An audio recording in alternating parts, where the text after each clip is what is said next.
Thank you, Nate. Well, it is my pleasure and honor to be up here with two of the women who make Dallas great. And if you doubt me, check out the most recent issue of D Magazine, and you'll find that they agree with that. So, Lucy Billingsley, noted developer.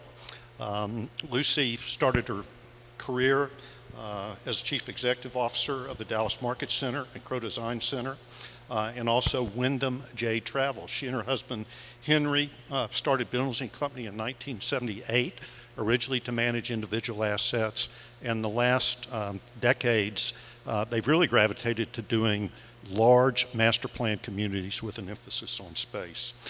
Lucy has been inducted into numerous Hall of Fames.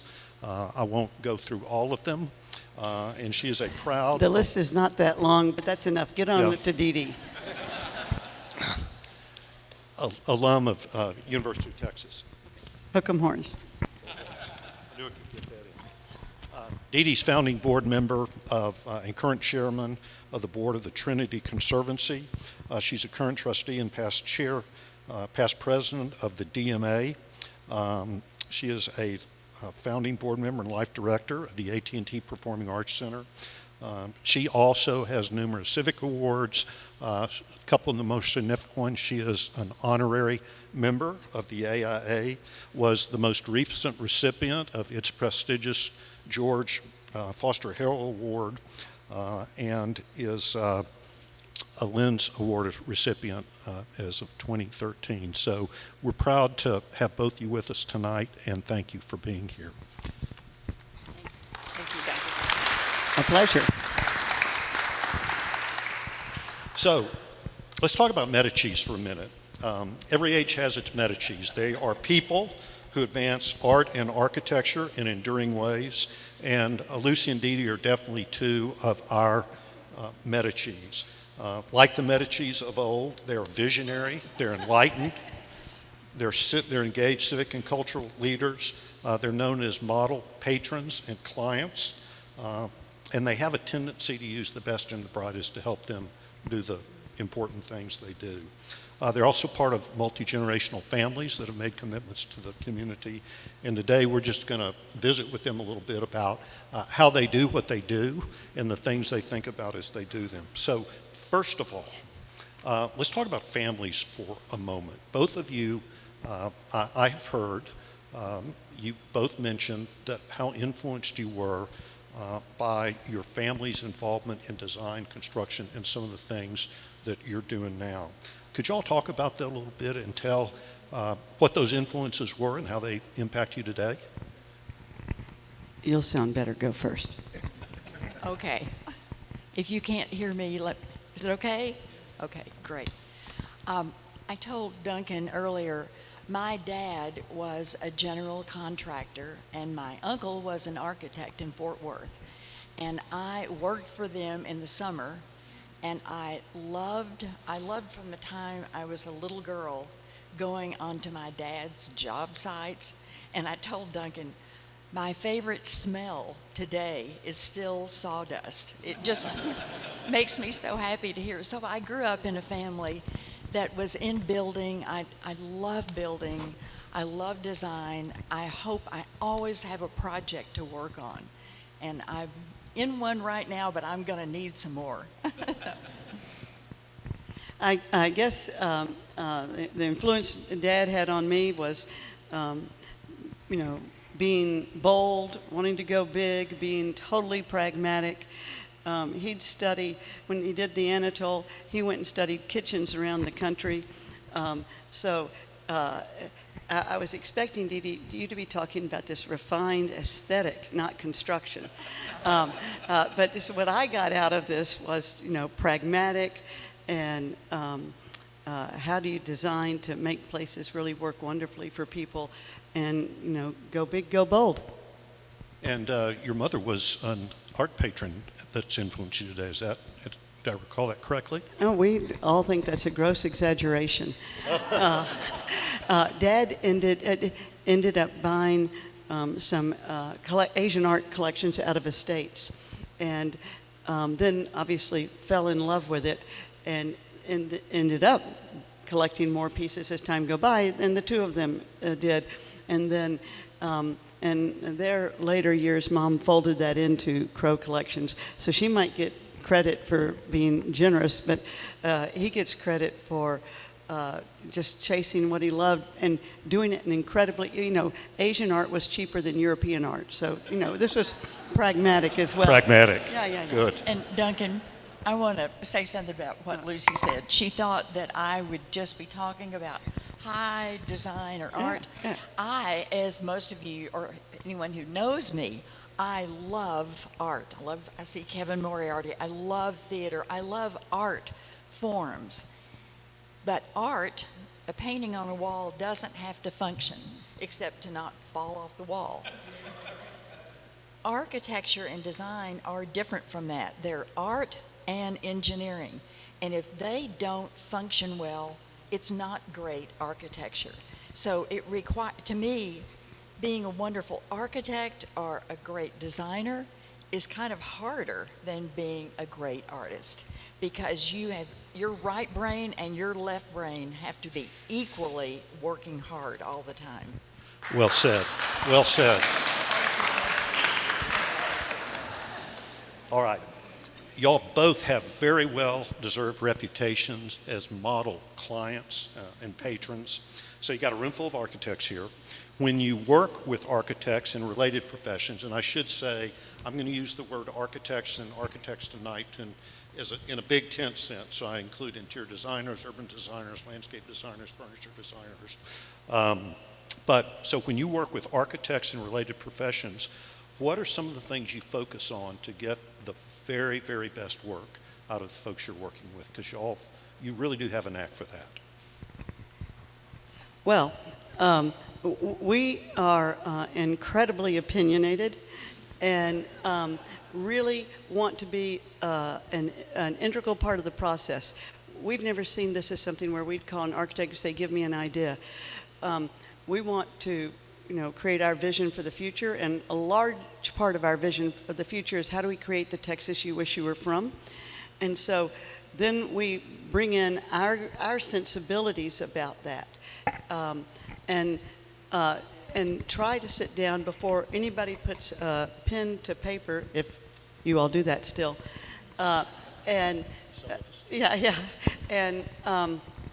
agree together. Look through visuals, understand what that means. So we really unify ourselves with a common aspiration. And then we know that you all know how to bring that to life. But on our side of the fence, and Dee Dee's got this too, we come from the school of Lucilo Pena. And so Lucilo comes in and has taught all of us so many incredibly important principles about how we take the whole process forward and what we're looking for. So we're incredibly opinionated and love the process. Pinterest was a great gift in my life because I got to finally be able to say, but I mean this, but I mean this. So we're outspoken. Okay. The first thing I ever built was my own house, and the first thing I did that was really great was to do a search for an architect. And I was looking for the best architect in the world for my project at my time in life for me and my husband. And that's a different architect depending upon what your job is. When I finally chose, and I hired an architect to help me go through the search, someone who knew a lot more than I did. When I hired Antoine Predock, and Rusty, by the way, hired him too, but Rusty, I was so lucky. He didn't really care. He cared that he had a good workshop, and that was about it. So I was lucky in that I knew I was going to get to work with this architect, and I told him that I would be the best client he had ever had. And by that, I meant that I would be totally open to whatever ideas he had. I might not necessarily go with that idea if it didn't work for me, but I would be open to. That was when I looked at Frank Gehry with chain link for his house. I'd be open to chain link fence for my house. I'd be open. What I didn't know till probably a year and a half into the project is that that may be a little part of it, but my job as a client was to be able to communicate how I needed to function in the house. And I needed to do work in thinking about that. It isn't so easy to do. And until I learned how to be a better client, we weren't getting as far in the service of the project as we needed to. And I thought since then, a wonderful service for a School of Architecture to do would be ongoing education for how to be a great client. Because most of us as clients have, now Lucy and Lucilo have done it now a lot before, but most clients have never been a client before. And there is a lot to being a great client, and you're going to get a better project if you know that. And if you're doing a civic building, the city and the public will get a better outcome. Great. And if memory serves correct, back to the idea that you look to the best and brightest to help you with your endeavors. Do I recall correctly that the individual you hired to help you make that determination was the Dean of the School of Architecture at UT? That's right. So, Larry Speck. Yeah. So, again, a really interesting common theme there, I think. Okay. Both of y'all have done things that have had big civic impacts. We've got a Lens Award winners up here. We've got NetCar Hall of Fame, Texas Business Hall of Fame winners up here. What are some of the things that you think about and that you consider to be high priorities when beginning a civic endeavor? You get to start first. Okay. When beginning a civic endeavor, or when I take a project on, I now, because I've gotten so old, I am looking for big impact. I may love doing some things that don't have as much, but I really now care that what I'm going to work on has the potential for really big impact. And now in the things I'm doing, and I'm going to bring in urban planning because it's something that for me has become increasingly important.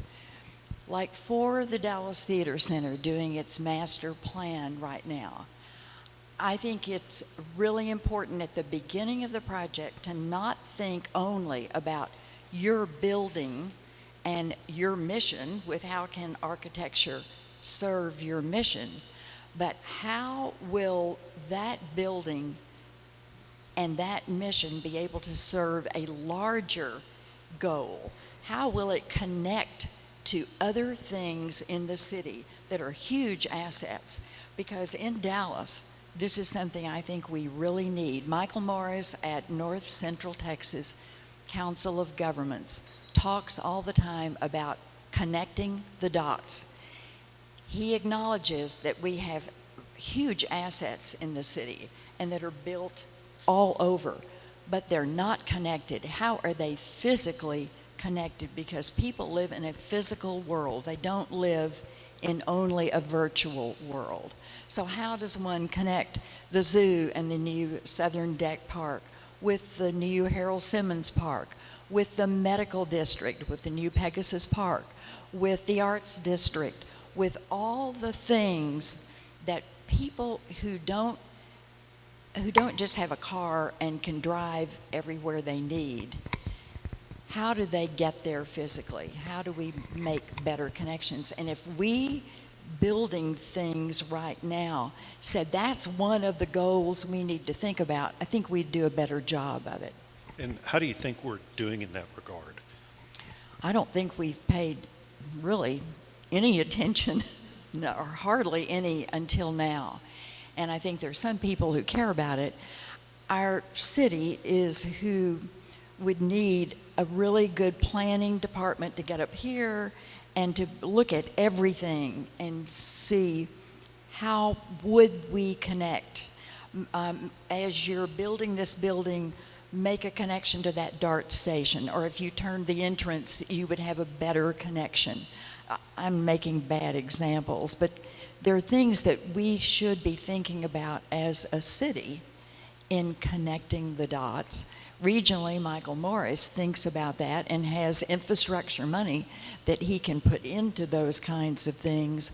But as I personally am working on the Trinity Park Conservancy, which Lucilo is working also with me, those are things we're trying to think of now as we're building a park, that we're not just building a park that's going to have these boundaries, that how does it have fingers that connect into the city?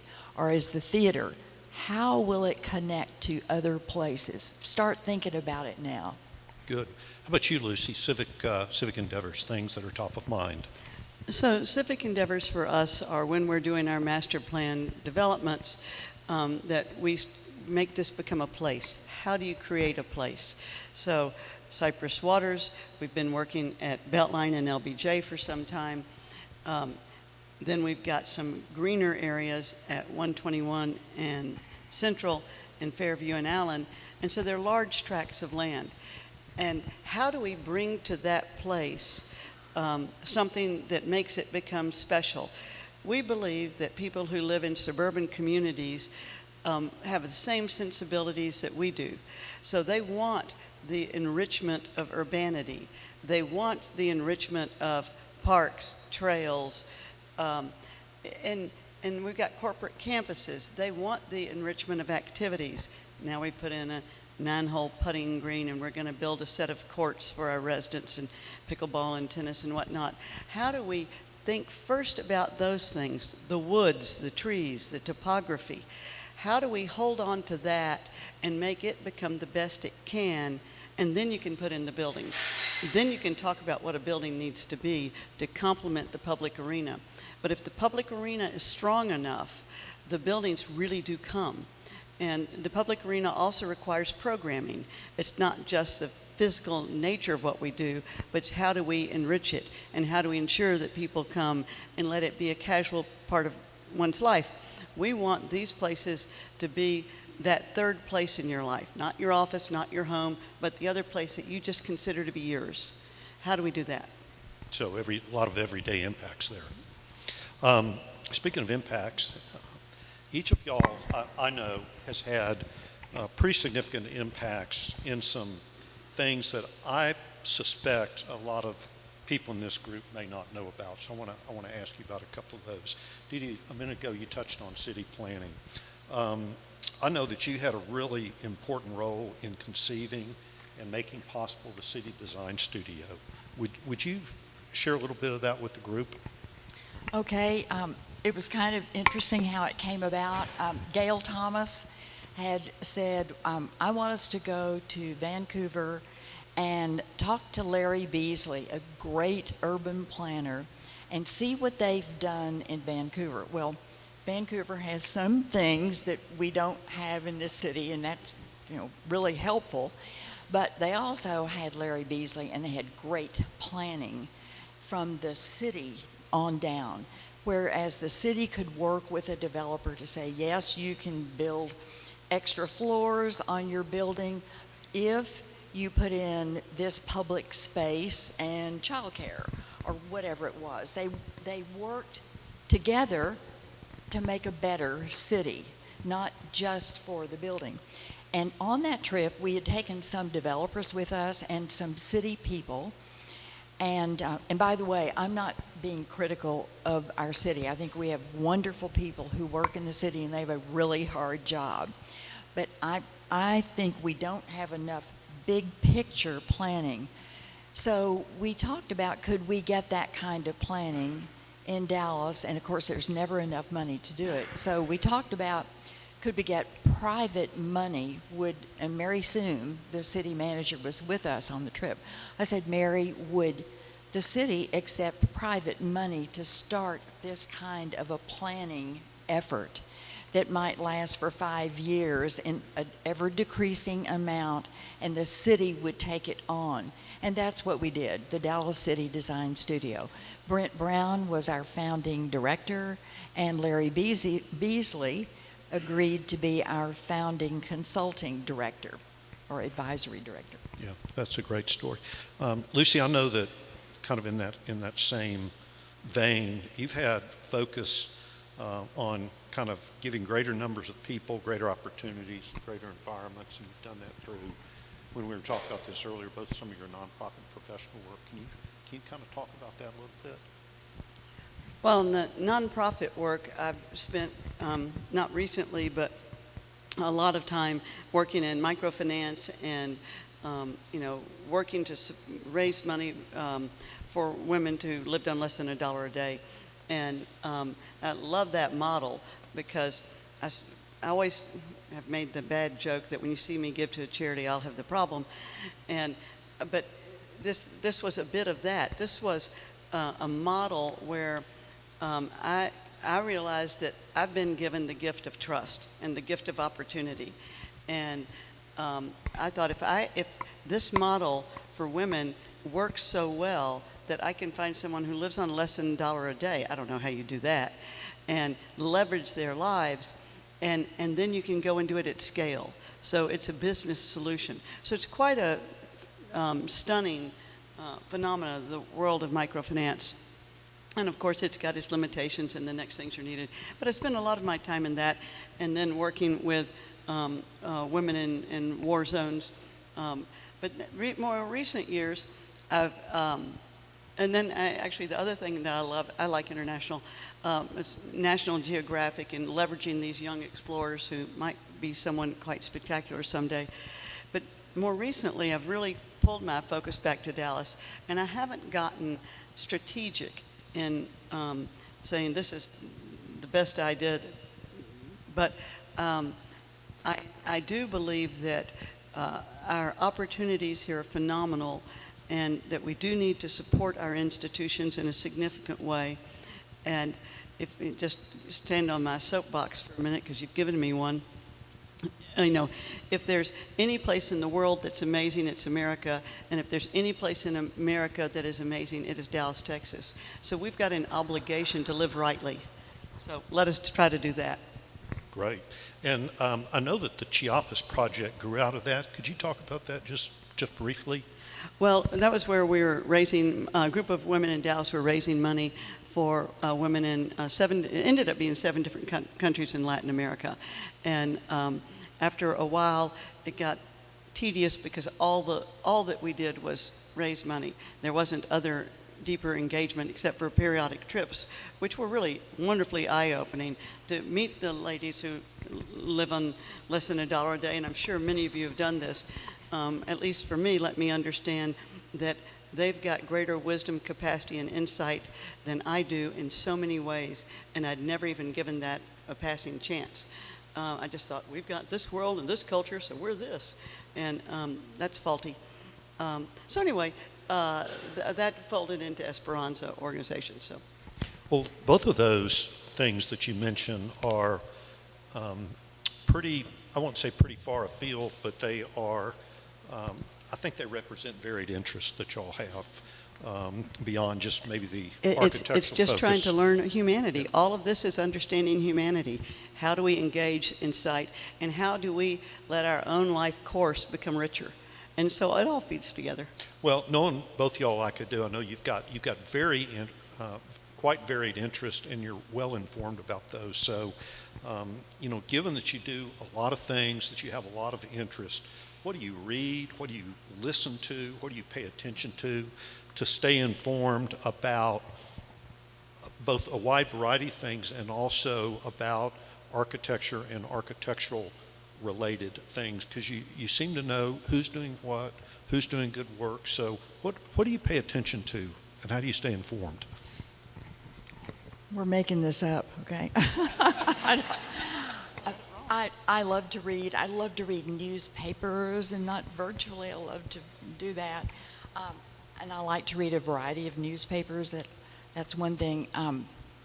Something I'd love to mention, though, is a way I learn or gain knowledge is being in nature. And I've been associated with the Cornell Lab of Ornithology for a long time. And, oh, great. Get the Merlin app if you don't have it to watch birds. I learn a lot from nature, and I think that may be one reason I'm involved in what I am right now with a park, but not just a park, a huge natural a reconstruction of nature in the center of our city. Where that recently has come, where building, what we're about, design and building, where that rubber has met the road of nature, right now is migrating birds. And about a year and a half ago, I read first in the New York Times and then on the front page of the Dallas Morning News, an article about how Dallas was the third worst city in the country for killing migrating birds through our tall buildings. The worst is Chicago, the next is Houston, and Dallas was third. And I looked at that and I thought, that is horrible. We cannot be third or second or first. We have got to get rid of that designation. And so I fired off an email to Linda Silver at the Pro and Ben Jones, who was then at the zoo, and several other people, and I said, read this article, this is just terrible. Someone needs to do something about that. Meaning, not me, but someone. And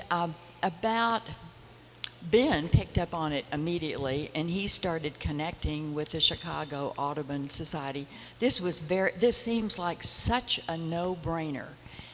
During migration, which is about 2.5 months, but really if you can do it for 3 weeks during the peak of migration, if you can get people to turn off their lights, particularly in the tall buildings, all non-essential lights, it will save money for the building owner.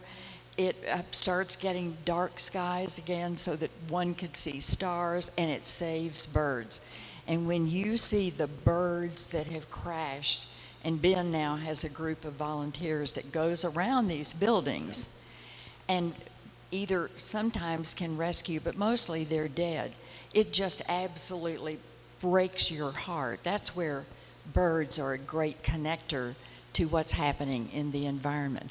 So Laura Bush helped. She heard about this and she went, I'm going to call Meredith Land, who is a television on WFAA, and Gene Phillips said, I'm going to talk to the mayor, and we have gotten it going. So that's why in those pictures you saw the built environment of downtown with all the lights, and you saw many of them darkened. So we're trying to do that. How buildings are built, how they affect the environment in ways that we didn't recognize, 20 years ago. I'm guessing no one thought about the kind of glass that you use that would not encourage birds to crash against them, or how they gain or lose heat, all the things that we now think about more. So I wanted to mention that what we learn from nature and how it works with the built environment, or we hope it does. Great. How about you, Lucy? What do you read? How do you stay informed? What do you pay attention to? Well, I've always been more of a nonfiction reader than fiction, and I've tried to read anything about the brain for dummies. I can't be academic, but, fascinating things about human experiences, who we are, how we function. I've just finished a book called The Bird Way by Jennifer Ackerman, which for me was great because I don't know anything about birds, and it was just totally eye-opening. I listen to podcasts. I'm a Freakonomics, brain health, in real estate, Willie Walker's podcast, Driven by Insight. And, I don't stay on top of architecture at all. What I, try to do there is the best I can through travel and experiences. And then, Lucilo periodically keeps me up to date, but not often enough. And I know you take a lot of pictures, and you seem to have a pretty large visual library of things that have struck you, things that have left impression on you. Oh, sure.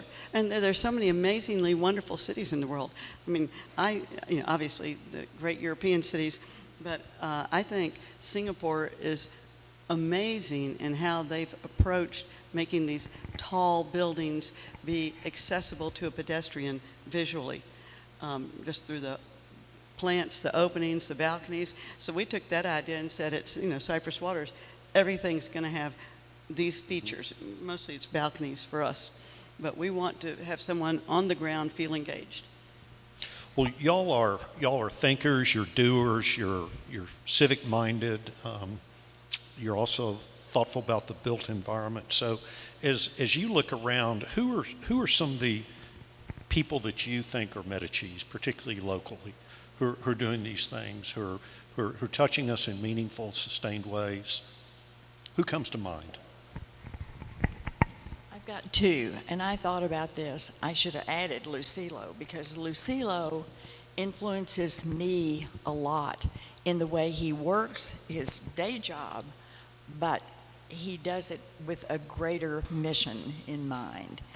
The two people I thought about are Tom Luce, who has the ability to think really broadly about huge issues that affect all of us, all kinds of people, and then to boil it down into how to execute, and that is such a rare brain. His latest is the nonprofit called Texas 2036, and probably 5 or 6 years ago, he said to himself, what will Texas be like on its 200th birthday, which is in 2036, 14 years from now? And he said, how much population will we have? Where will they be living?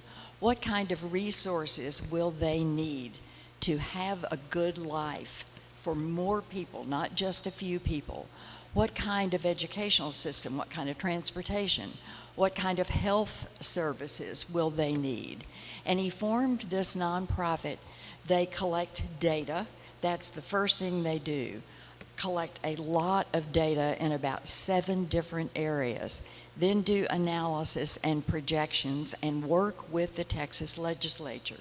If you can imagine doing that, and they've been very successful in working in a nonpartisan way with the legislature to do planning ahead, passing some bills that are looking forward to how will we live the good life in this state in Texas 2036. He is a wonderful example of a man who, to me, lives a good life. The other person that I work with a lot on the Trinity Park Conservancy is Jack Matthews, who many of you know. I think he developed this building that we're in and Yes. the Galbraith next door and the Omni Hotel. Jack is a developer, but he is a mission-driven man. And the Galbraith, for instance, has, I believe, 53% affordable housing in it. He worked with the city. It was very hard to get that, whatever you call that, stack, or to get the financing figured out where they could afford to do this. He did that building where all the units, they share the same lobby, they share the same elevators, they share the same parking. They're not segregated by what kind of units they are. So I think I learn a lot from Jack in the way he works. And Those are 2 great choices. So, Lucy, how about you? Well, I'll jump in. And I focus more specifically on the built environment, but Jack Matthews is absolutely a name that's on my list. And it's everything that Dee Dee said, and I haven't really gotten to work with Jack, just respect him, but also where he's gone and the areas of town that he's helped improve. Big changes. Lyda Hill with the Pegasus facility. What a contribution to this city. Sheila and Jody Grant with Clyde Warren Park. I would swear to you that park was going to be beautiful to look at, but nobody was ever going to touch it. Oh, well. Unfortunately, you're next door almost. Yeah. Stunning insights that they've had. Bobby Lyles jumped out there with Lyda on trees and really helping to influence the Southwest medical area. I think Sean Todd has come into a lot of difficult buildings and made them be special. So there's a great many, I'm sure I've left off dozens of people, but there are a great many people in the city who are, have great values and inspiration, and we're at a moment in time where we get to do these things. You know, we're not stuck in some city without growth, so it's such a gift to, and we've got good custodians leading the way. You know, on Clyde Warren, it's going to celebrate its 10th anniversary, I believe, sometime in 2022, if it hadn't already. And Dee Dee, to your point about our urban design IQ is on the rise, I personally believe one of the greatest legacies of Clyde Warren Park that may even surpass its importance as placemaking is the degree to which it's put the value of quality urban design on the lips of the average person on the street. Before Clyde Warren Park, you would find architects, planners, transportation engineers, landscape architects talking about urban design issues. Now, you open up the morning news and their letters to the editor, their op-eds. It's just, people are talking about it, and I think that is a wonderful legacy that is often not realized. Well, about and Clyde Warren across the Park. country, so many cities are copying it, and that's perfect. Yeah. So I'm going to close this part with a kind of two-part question, and then we're going to have just a little bit of time for a few questions from y'all at the end. So two-part. As you look on what you've done to date, what are some high points? And also, what are some things that you are working on right now that you're really excited about? And I'll tell you, this group would particularly appreciate hearing some things that maybe haven't been announced yet or may not have gotten adequate airtime. Forget that. Or let's say with adequate airtime, Okay. that are maybe in the formative stage. Okay. You want to go? You want me to?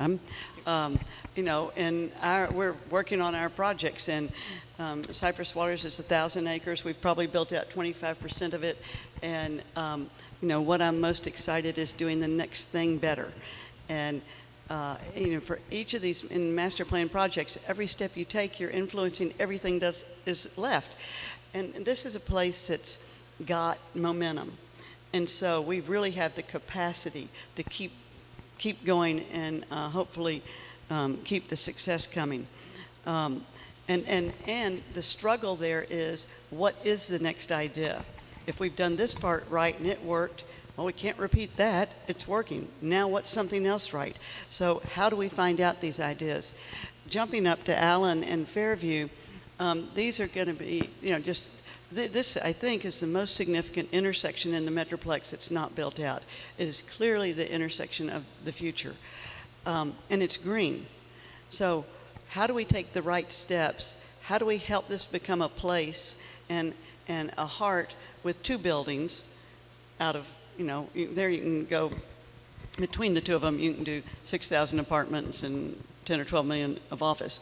How do we take the right step first? And stand for something very boldly. So that's, give me the answer, and Good. I'd be appreciative. Dee Dee, how about you? Okay. I think I've had a lot of high points in my life, but not the highest yet. I'm working for another really high one, and I would say right now, the thing I'm spending the most amount of time on is the Trinity Park Conservancy and our first big project, which is Harold Simmons Park, about a 230-acre park in the center of the city, connecting using the river instead of being a divider, which it is right now, to connect people with each other through nature, through and with nature. Now, we started, Annette Simmons made her historic $50 million gift to enable us to even think about doing this 5.5 years ago. And none of you have seen any dirt turned yet, have you? If so, I don't know about it. It is a really hard thing to do. It's working with two governmental entities, the Corps of Engineers, the federal, and the city of Dallas that owns the river. and private philanthropy, and how do you do any of this where you take into account the communities around it, that this big infusion of a huge civic asset will cause land values to rise and will gentrify neighborhoods. How do we think about that ahead of time? Not that we can ameliorate all of it, but we can be more thoughtful about, if we think about it ahead of time, about how we work with those communities and do something that will really benefit the communities and not only a park. So it's a really complex project. I tell everyone, if it were simple, it would have been done a long time ago, because it is a great idea. And for me, I think it has the potential for the biggest impact of anything I've worked on so far. And really, I think of it as city building. It is helping to build a city. So you've seen No Dirt Turn. Almost 3 years ago, the Corps of Engineers received about $350 million to raise and flatten the levees. And oh, by the way, where they wanted to get their dirt, the best dirt that they determined all up and down the Trinity was right where Harold Simmons Park is going to be built. So they said, stop designing anything between the levees, and that had been our total focus.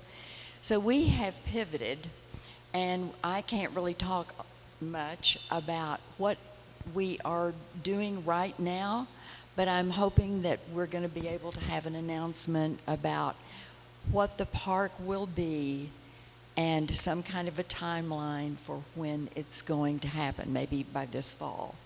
So stay tuned, because it's going to be great, and you will all be a part of it, whether you want to or not, because you're citizens of this city, and I think we will make you very proud of it.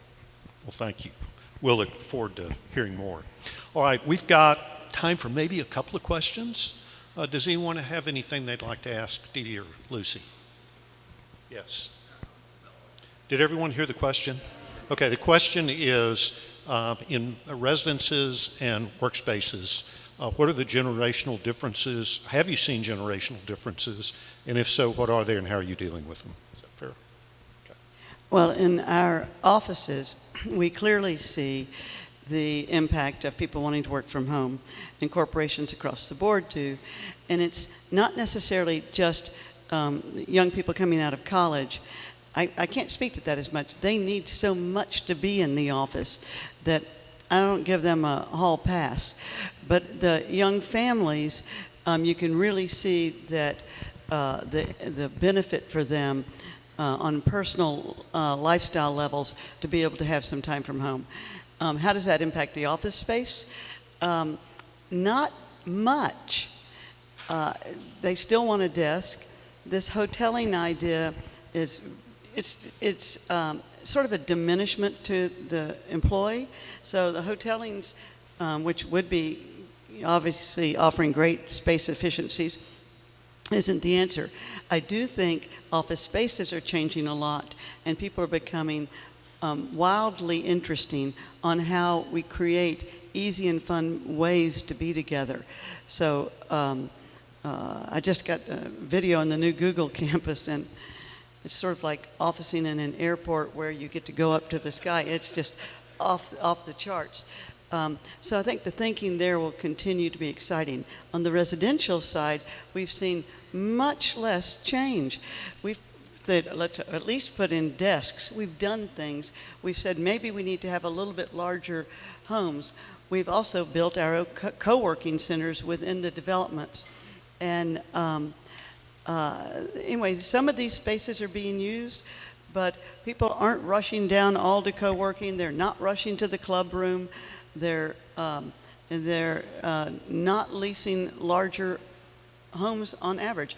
And the cost of rental living is going up so much that, you can't. Anyway, that's a real concern of mine. I think our rents are going up too much. So, I hope that answered your question. Dee Dee, do you have any observations? Oh, no, I'm not. No, I've never, ever been involved in building an office space. I just do well to find my own office at home and function. Is it affecting, though, any of the thinking, for example, in the Harold Simmons Park, about how generations might interact with spaces like that? Or is maybe that thinking yet to come? Maybe that thinking is to come, but I am such a believer in the importance of nature in people's lives, and that even more, and we all saw it during COVID, how much people needed to be out and walking and how healthy it is. I'm very involved in the mental health world. That is a huge thing for people to be connected with nature, and it is at some elemental level. And that's really, to be able to build a park at scale for 230 acres. When you think about that, think of how important Clyde Warren Park has been. It's 5 acres going to 8. And that's hugely important. But the scale of this is really massive in the city, and to be able to restore nature and actually there's nature down in the river right now, but people don't have access to it. So to be able to, I don't think that changes. Universal. And that's not an amenity that Dallas has ever had. No. So, this is meeting the unmet need. You're meeting the unseen need. We don't know that we need it until you deliver it, and then all of a sudden we'll think, well, of course I needed that. Right. All right, one more. Yes, ma'am. Everybody hear that? What can we do to save the history of places like the White Rock Bathhouse? Is that a fair summary? Yeah, and the history that goes with it. That's a big one. Didn't we have enough big things already? I can't believe I'm gonna jump in here with any kind of a reply, but when you don't like something, again, I'm gonna emphasize the planning aspect of it, and doing your research, gathering data about why that is really important. Is it important beyond just the history? Could you save the history in another way? Or do you need to make a case for why that place has got to stay there, because we would be so impoverished if it were not there? What data do you need to gather? What kind of case do you need to make? And have it be a real plan, because complaining about something won't change it. You have to get to the right people and have data behind it to show why it maybe economically makes sense in working with the legislature. I think that's what Meadows Mental Health Policy Institute does. It's what Tom Luce with Texas 2036. How does it make financial sense to you, a legislator who that's what they care about? They care about getting elected the next time. What case do you need to make in order to achieve your goal? But it's not easy. It takes a whole lot of planning. I thought that was a great answer. And all I'd add is, and who are the constituents that love it, and on all the different angles, every aspect of what you're trying to save. And, we're a city that looks very much to the future, and we're not great at preserving the past. So it's, that's another theme. This is a city that needs to love and appreciate our beginnings. And it's not looking to the past, it's enriching these places so our lives are better. All right, well, thank you. Dee Dee, Lucy, thank you.